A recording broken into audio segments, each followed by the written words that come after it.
वर्षानुवर्ष काम केल्यानंतर प्रत्येकाच्या आयुष्यात रिटायरमेंटचा दिवस येतोच. जरी सर सेवानिवृत्त झाले, तरी उर्वरित आयुष्यात सर्व मजा घेण्यासाठी मनाने तरुण असणं आवश्यक असतं आणि सरांनी काम करताना कधी आरोग्याची काळजी घेतली नाही. फक्त आणि फक्त कामाला प्राधान्य दिलं.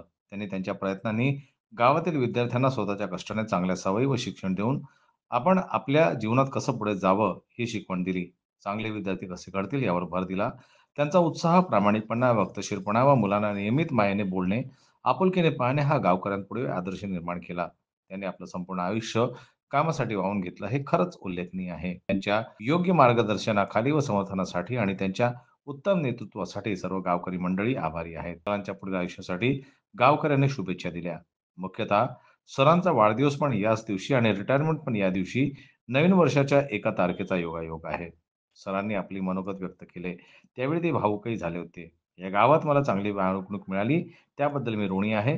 या निरोप समारंभाला त्यांच्या अर्धांगिनी सौ बिंदुताई राठोड पण उपस्थित होत्या.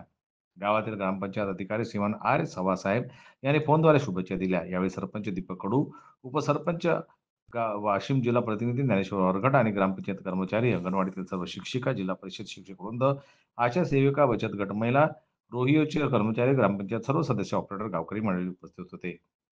जनमत लाईव्ह करता वाशिम जिल्हा प्रतिनिधी ज्ञानेश्वर वरघट यांची रिपोर्ट.